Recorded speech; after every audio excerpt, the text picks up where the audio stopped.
नमस्कार, सार्वमंथन न्यूज महाराष्ट्रमध्ये आपलं स्वागत. पाहुयात आजची सविस्तर बातमी. राहुरी नगर परिषदेच्या प्रभाग क्रमांक 4 मधले उमेदवार कांता तनपुरे आपण यांच्याशी चर्चा करणार आहोत. कांता तनपुरे हे प्रभाग क्रमांक 4 या ठिकाणी उभा आहेत.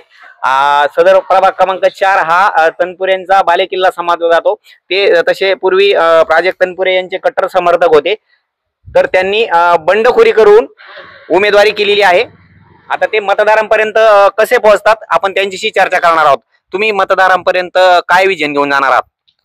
मतदारांपर्यंत आपल्या वार्ड नंबर 4 मध्ये पुरुषांची संख्या 1360 आणि महिलांची संख्या ही 1480 अशी आहे.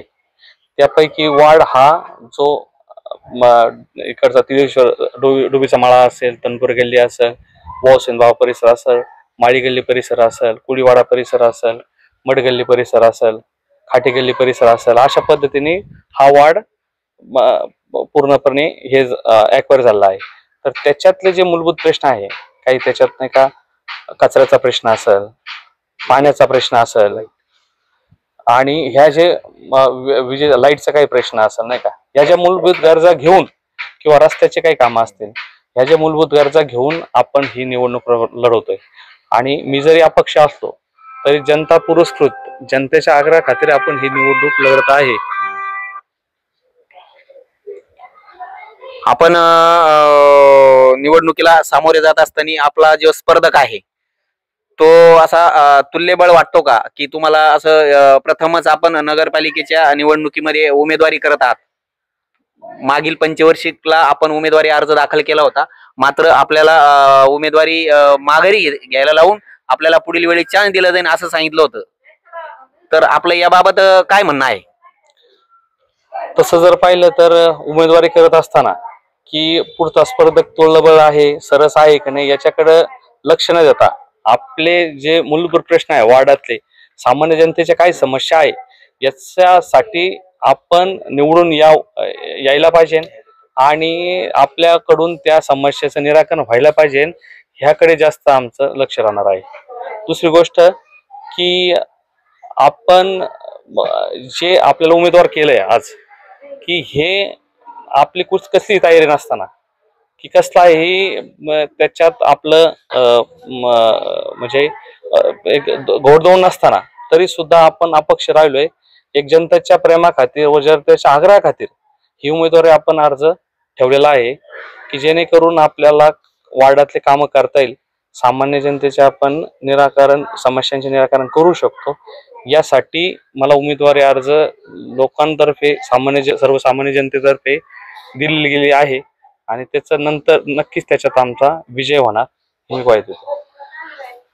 तुम्ही कायम सामाजिक धार्मिक कार्यामध्ये कायम अग्रेसर असतात. तुमच्या मागे तरुणांची फळी आहे, तुमचा मित्र परिवार आहे. तर तुम्हाला मित्र परिवार आणि यांना तुम्ही या ज्या ज्या गोष्टी आहे तुम्ही उमेदवारी करत आहात, ते मित्र तुमच्या बरोबर सगळे आहेत का, की काही मित्र काही दबावाखाली आहे असं तुम्हाला वाटतं का? सदैवच सोबत आहे. मित्र परिवार हा नेहमी माझ्या सोबत आहे. सामाजिक कार्य असेल, गेल्या 15 ते 20 वर्षापासून आमचा जो ग्रुप आहे, आमच्या वार्डातला ग्रुप असेल, बाहेरचा युवमनचा ग्रुप असेल, पहिल्यापासून गेल्या 20 वर्षापासून तो आमच्या सोबत आहे. कसलंही कोणतंही समाजासाठी आपल्याला काही गरज भासली किंवा काही सामाजिक कार्याचे आपण नियोजन केलं तर हा दोन्ही वर्ग आपल्या वार्डातला असेल किंवा बाहेरचा असेल, हा सदैव आपल्या पाठीमाग उभा राहून त्यांनी आपल्याला साथ दिलेली आहे. तुम्ही ह्या प्रभाग क्रमांक 4 मधील मतदारांना काय संदेश देणार आहात? मतदारांना एवढा संदेश देऊ इच्छितो मी की नाही का, एक तरुण व सुशिक्षित नेतृत्व म्हणून त्यांनी माझ्याकडे बघावं आणि नक्कीच आपण सगळ्यांच्या एक जे म्हणतो आपले वैयक्तिक जे संबंध आहे सर्वांशी, वार्डातल्या आपण प्रत्येकांशी आपलं एक ऋणानुबंधाचं नातं आपलं जोडलेलं आहे. त्या खातीर आपण ही निवडणूक लढवतोय आणि त्यानुसारच आपण ही जिंकणार. निश्चितच आपल्याला विश्वास आहे की आपल्याला मतदार स्वीकारतील आणि आपला विजय होईल. सार्वमंथन न्यूज महाराष्ट्र, राहुरी, अहिल्यानगर. सार्वमंथन न्यूज महाराष्ट्राला लाईक करा, शेअर करा, सबस्क्राईब करा.